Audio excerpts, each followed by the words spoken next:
સુરત પોલીસના નાયબ police commissioner zone 6 દ્વારા 13 તુજકો અર્પણ કાર્યક્રમ યોજાયો હતો, જેમાં લાભાર્થીઓને તેઓનો મુદ્દામાલ પરત કરાયો હતો।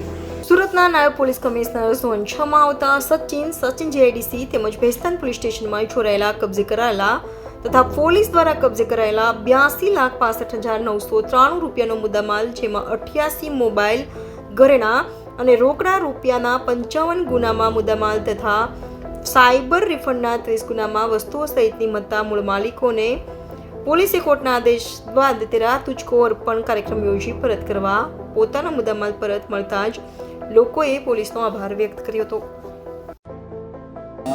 આજ રોજ ઝોન 6ના આઈ ડિવિઝનના ત્રણ પોલીસ સ્ટેશનમાંથી 173 અરજદારના 82,65,000 રૂપિયા એટલે કે 83 લાખ રૂપિયા જેટલી રકમ 13 તુજકો અર્પણ નિમિત્તે એમને પરત કરવામાં આવી રહી છે।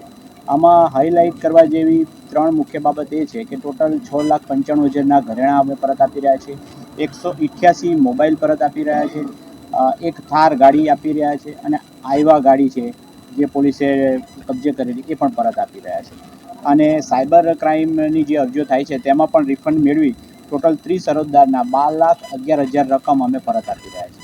આમાં આજે ટોટલ મોટી 173 અરજદારોને અમે 83 લાખ રૂપિયા જેટલા પરત આપી રહ્યા છીએ।